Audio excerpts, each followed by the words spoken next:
Okay, so with that, I would like to welcome our guest speaker today, Michael Loui, who is a professor emeritus of electrical and computer engineering from the University of Illinois. He has conducted research in computational complexity theory, professional ethics, and engineering education. And today he is here to present on incorporating ethics activities into technical engineering courses. And he will be describing a few seamless, organic ways to add these activities into technical courses. So welcome, and I'm going to turn it over to him. Thank you, Kristen. I'm going to share my screen now. Let's see. How does that look? How's that Looks look? good. Does that look good? Okay. So thank you very much for inviting me to present at ASU here and remotely. I'm just going to adjust this so I don't have to look at, yeah, that window. Very good. So it's about how we can naturally integrate ethical activities into regular, ordinary technical courses. Um, so let's start out by asking whether engineering ethics can actually be taught. Uh, I was reading this article, it had a provocative title, and the answer is yes, it had better be. Research shows that engineering ethics can be taught and learned. There's actually a deep, rich literature on engineering ethics education. The main journal is Science and Engineering Ethics, which has been published since 1990s. Then in the early 2000s, the Engineering Ethics Division was established at the American Society for Engineering Education. And then in 2025, the Routledge International Handbook of Engineering Ethics Education was published. So there is a large literature on methods for teaching and assessing engineering ethics. Now, ABET, which is formerly the Accreditation Board for Engineering and Technology, has required ethics instruction in the accreditation criteria for many years. In 1986, ABET stated, an understanding of the ethical, social, economic, and safety considerations in engineering practice is essential for a successful engineering career. Coursework may be provided for this purpose, but as a minimum, it should be the responsibility of the engineering faculty to infuse professional concepts into all engineering coursework. So this is even from 1986. Many people remember when ABET changed accreditation criteria in EC 2000 or Engineering Criteria 2000 in the late 90s. That brought outcomes assessment, and one of the criteria at that time was that engineering graduates should demonstrate an understanding of professional and ethical responsibility. There was another criterion 3H was they should have the broad education necessary to understand the impact of engineering solutions in a global economic, environmental, and societal context. It didn't say that students need to do anything, they just need to understand these aspects of professional ethics. The recent accreditation criteria have made this requirement stronger. It states now that an engineering graduate should demonstrate an ability to recognize ethical and professional responsibilities in engineering situations and to make informed judgments. So the new criterion is stronger, requires that students be able to make informed judgments. So I'm interested in why you would incorporate ethics into technical courses. One obvious reason is to meet accreditation requirements. Another reason might be to prepare students for the Fundamentals of Engineering exam, or FE exam. The FE exam is the first step toward engineering licensure, and it has ethics questions on which students apply a model code of ethics to short problems. And that's another skill that's hard to do within the confines of a technical course, so I'm not going to address that. But perhaps there might be other reasons. So I'd like to know if you could answer in the chat, which I can't see, and maybe Kristen, you can read Yeah. what people are saying, if they have other reasons that they might want to incorporate ethics into technical courses. So Stephanie says engineering equals innovation, but with Mhm. innovation, just because we can, should we? And Right. then Helen says, as engineers, it's important that our students understand the impact of what they develop. Right, absolutely. It's important to understand, as especially if we're developing new things, so where it's sometimes hard to uh, understand its entire impact, we need to think about what our responsibilities and how these new innovations might affect people, the environment, and so on. Um, any other ideas? I have some ideas on the next slide. I mean, we were talking about it a little bit before we started today, but the connection Hmm. to principled innovation, which is one of our ASU's design Hmm. aspirations. So it's something that's deeply embedded in our university here, and something we're looking at. Hmm. How do we sustain that and create that? Right. So. Okay, so that is indeed one of my next reasons. Uh, One is that whenever we're designing something, we're innovating, that requires choices that affect people, and thus these choices are inherently ethical. The design decision of a mechanical engineer about the safety features in a car can affect whether a passenger survives an accident.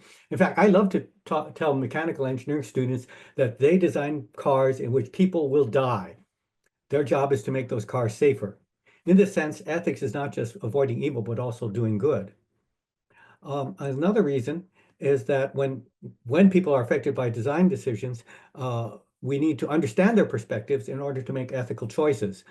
In addition, ethics instruction usually requires reflective or analytical writing, which can be more meaningful than writing formulaic lab reports. So it's another opportunity for students to exercise their writing skills.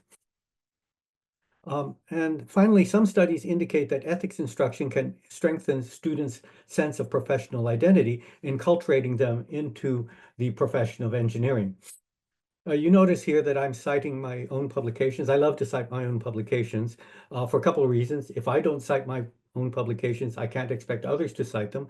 And second, I like to boost my citation count because, as you know, we're only as good as our citation counts that we get, and H index and all that. So let me address the elephant in the room. Engineering faculty have been reluctant to incorporate ethics instruction into their engineering courses because they don't feel competent. And all professional codes of ethics require competence. So how is it that engineering faculty can teach ethics if they don't feel competent to do so?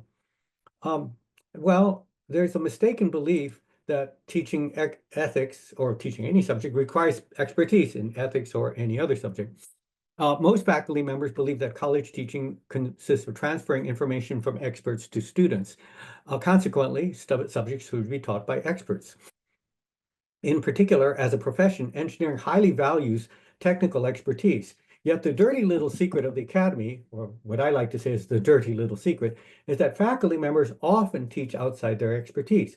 For example, when they teach a survey course that introduces students to the whole breadth of a discipline, the faculty may be experts in only one of the course topics. So a student once asked me about teaching outside our expertise. Is that ethical? Well, it turns out it happens all the time. Therese Houston's book, Teaching What You Don't Know, documented how professors frequently teach outside their expertise in survey courses, as I mentioned, substituting for colleagues who are on sabbatical, and so on. Research studies have shown that experts in a subject are, yeah, she says plenty of faculty members teach outside their expertise and do it well. Research studies have shown that experts in a subject are less effective in teaching the subject than non-experts.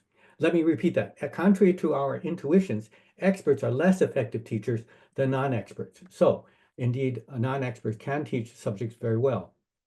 And the second mistaken belief is that ethics belongs to philosophy and not in engineering. Well, the article by Davis that I recommended distinguishes among several different meanings of the term ethics, but the way I like to think about that is that all pre-professional academic programs incorporating instruction and professional responsibilities. So for example, applied mathematics is one of the standard branches of mathematics, but all engineering fields have incorporated their mathematical foundations into their curricula. Linear system theory and control theory are taught by electrical engineering uh, professors, not by mathematicians. Analogously, although ethics is one of the standard branches of philosophy, every professional program incorporates incorporates instruction in the ethical responsibilities of its profession. Medical students learn the professional responsibilities of doctors. Law students learn the professional responsibilities of attorneys. Similarly, engineering is a profession, and engineering schools should teach the professional responsibilities of engineers. Now, So engineering ethics encompasses some special responsibilities of engineers, uh, such as, well, all codes of ethics start with a statement that engineers should hold paramount the safety, health, and welfare of the public. Uh, all of us have an obligation to avoid endangering others. Engineers have a special positive responsibility to make things safer, not simply to avoid endangering people, but to make things safer. Other special responsibilities in codes of enumerated in codes of ethics include honoring the confidentiality of intellectual property, avoiding or disclosing conflicts of interest, and so on. So I'd be interested in your plans for incorporating ethics into your technical courses. How much time would you allocate for ethics activities? And we're going to have a poll here with three options. Uh, would you allocate only part of a class session, maybe one or two class sessions, or maybe one or more weeks? So I guess I will answer. I'll submit that. And then Kristen, you can show the results of the poll. We'll see what we got out there. Yeah, I'll give just another moment to get a few more Hmm. people to answer. All right. Marnie says, understanding the technical, environmental, and societal impacts. Abdel Hmm. has a specific text that he recommends. So, hold paramount the engineer's Oh, responsibility to yeah, society. Uh, by Vesseland. Yeah. uh-huh. Hmm. Helen says, impact as engineers, responsibility in Hmm. our designs. Hmm. Stephanie says, identify through, wait, Stephanie, you might have to put a little bit more detail on that. Sorry. SWBAT, that's okay. Students will be able to identify through writing and discussion the ethical ramifications of Hmm. XYZ. Wow. So you must be very efficient teachers because you can accomplish all that within, part of a class session or one class session. So that's very good. I have more modest objectives here. So I think that within a modest amount of time, up to one class session, students should be able to describe how to fulfill their professional responsibility for safety. We can emphasize that over and over, but how would they go about doing that? Um, distinguish between legal and ethical obligations. Is compliance with regulation ethical? Is following the law sufficient? Um, explain the lessons of a historical case. And these are a couple that I will actually show you can achieve in a limited time. Um, what can students learn from a historical case in this engineering field that illustrates an ethical failure? um, Identifying conflicts of interest. Beginning students have difficulty perceiving conflicts of interest because they need to understand the perspectives of third parties, and that requires a certain amount of emotional maturity. Uh, Long-term behavioral outcomes like behave more ethical in future, that's unlikely from short activities. And also they're hard to assess because we're talking about something that happens years in the future. And then don't expect students to be able to explain moral theories. In fact, my advice is not to teach any moral theory like utilitarianism, deontological ethics, or whatever. Even though as a non-expert, you would teach the moral theory more effectively than a philosophy professor, you don't have time to do the subject justice, and furthermore, it's not necessary to resolve ethical problems. Um, Okay, so I'm going to cover a couple of methods. Um, Microinsertion and technical problems motivated by historical disasters. In an essay by Davis I read recently, he said that he developed microinsertion because two faculty members in mechanical engineering asked him about integrating ethics into their technical courses, but in less than one class session. So I'll review an example from the recommended reading by Davis. I don't assume that you have read it. The second way is by starting with a technical problem at the heart of a disaster. So disaster stories are memorable. Around the world and throughout history, stories have been used to convey the norms of a culture and the wisdom of its ancestors. Every field of engineering has touchstone stories of disaster that illustrate ethical failures. Disaster stories teach students that their decisions can have major social, economic, and environmental consequences. I have a couple examples. David Kopp's assignment is in the handout, which is distributed to the website, and I'm not going to cover that. And then I'm going to discuss the example of Doyle and Nielsen, and full citations are in the handout as well. So in microinsertion, we we put a technical problem with, we augment the technical problem with the social context. So here's kind of a technical problem that you might see in the basic thermodynamics course. A household refrigerator has capacity of 1,000 BTUs per hour. Refrigerator enters the evaporator at minus 10 degrees Fahrenheit, exits at 0 degrees Fahrenheit. The compressor efficiency is 80%. The refrigeration condenses at 95 degrees and exits at 90 degrees, blah, blah, blah. So students are supposed to do some calculations relative to two refrigerants, R12 and R134A. They can get some data about the characteristics of those two refrigerants. And they'll discover by through some calculations that R12 has a 3% advantage over R134A for input power, operating cost, coefficient of performance, and corrosive characteristics in lifetime. But R12 is Freon, which is a chlorofluorocarbon, and it poses significant risks to everyone on the planet because it depletes CFCs deplete the ozone layer. R134A could pose risks to humans living in the same house as the refrigerator because ammonium is not good for people. So to lead a discussion of the problem, what you would do as the instructor is to ask what additional factors are relevant and why students think they're relevant, who might benefit, who might be harmed, and by how much. We'll go through those questions again, but thinking more broadly, what are the relevant factors that they think are relevant to making a good decision in choosing a refrigerant? Relevant factors might be omitted from the specification. So this, I like to say, it requires seeing what's not there without hallucinating. If specifications are incomplete, engineers should work with clients to develop better specifications. Specifications are incomplete when the regulations are insufficient to determine what they should do. So in the past, there were no restrictions on using R12 as a refrigerant. And so this case that shows that a legal choice, that's one that's allowed by law or regulation, might not be an ethical choice and illustrates the difference between what's legal and what's ethical as well. So you can also ask students what would be the best way out of this dilemma is actually to choose a different refrigerant. And there are a whole bunch of them that are available. I like an example from a circuits course because I teach circuits, or I did when I was an active faculty member. And here's an oxygen sensor circuit. A very simple circuit where we model the oxygen sensor as a current source. But since small currents are harder to measure than small voltages, we have to convert that to a voltage across the resistor.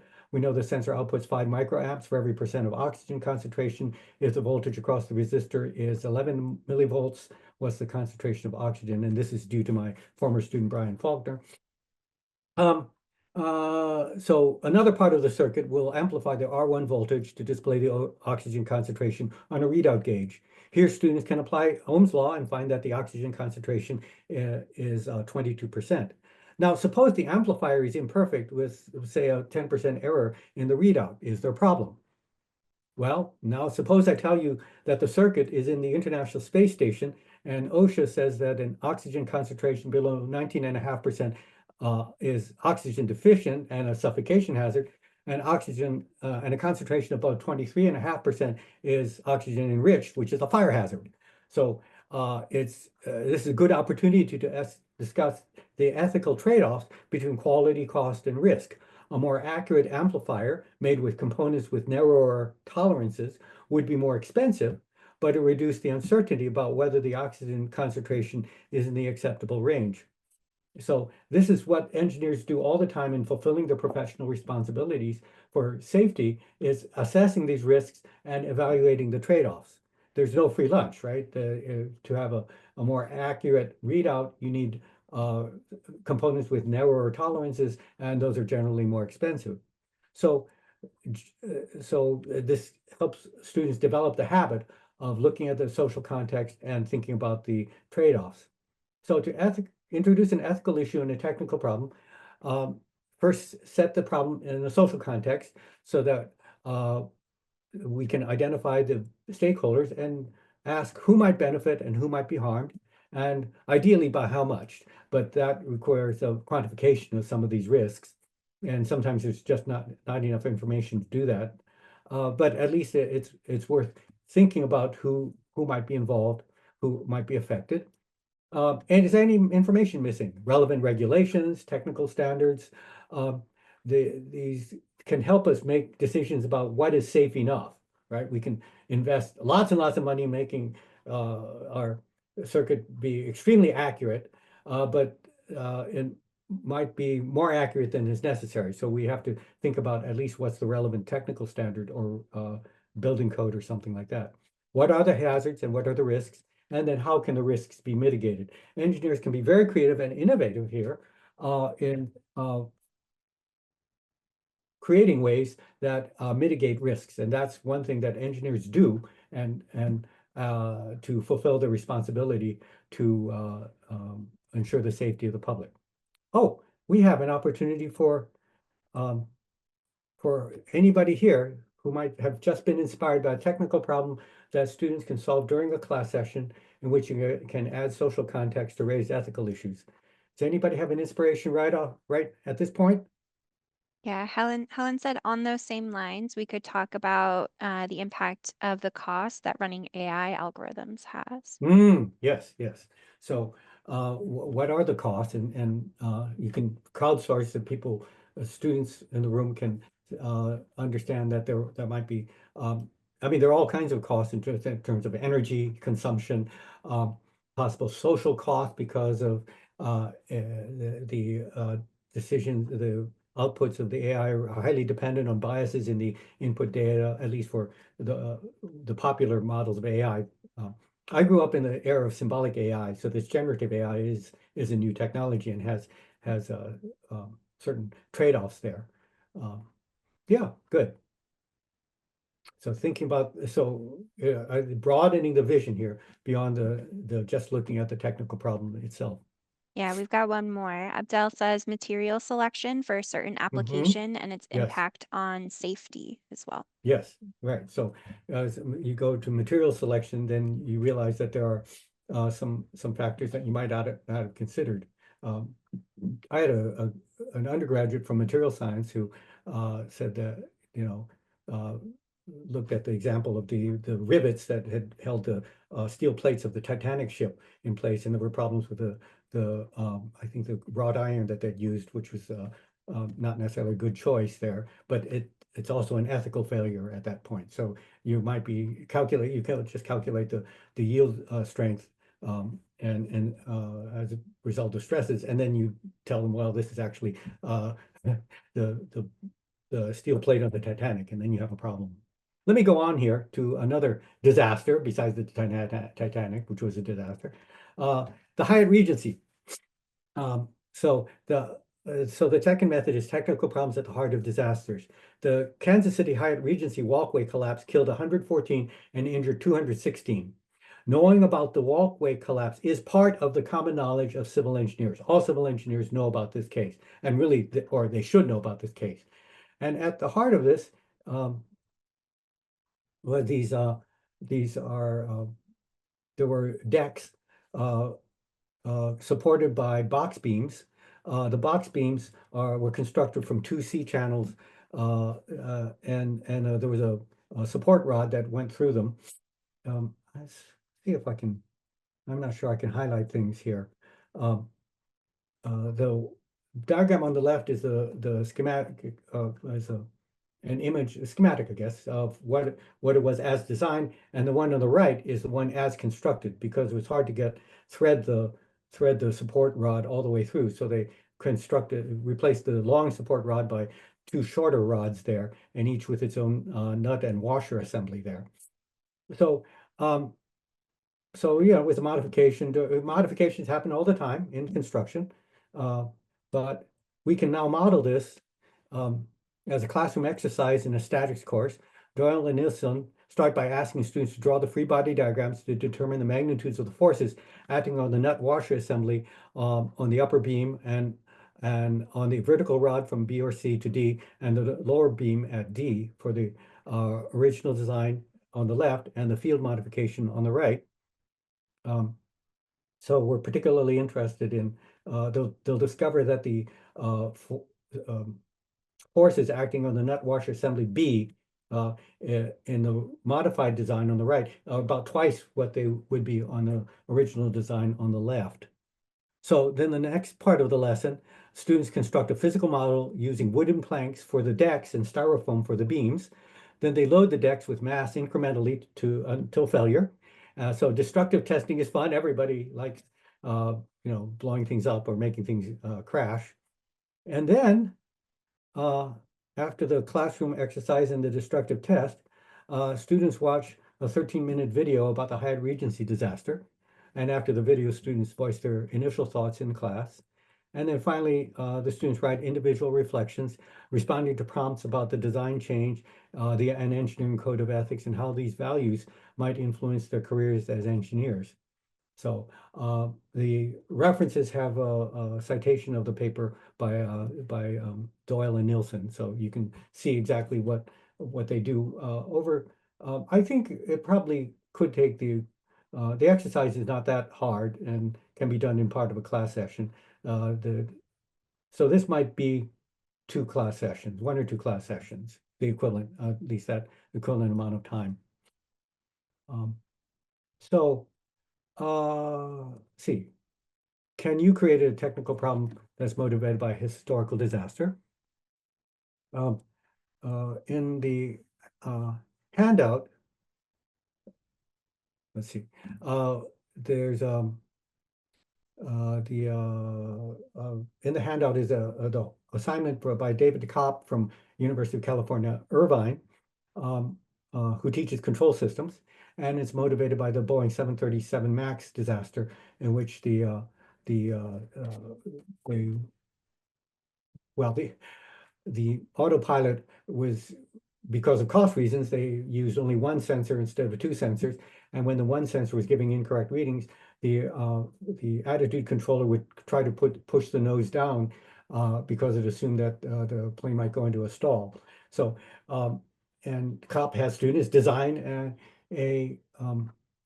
attitude controller that with the parameters that are similar to those on the Boeing 737 MAX. So students can experience for themselves what the technical issues were.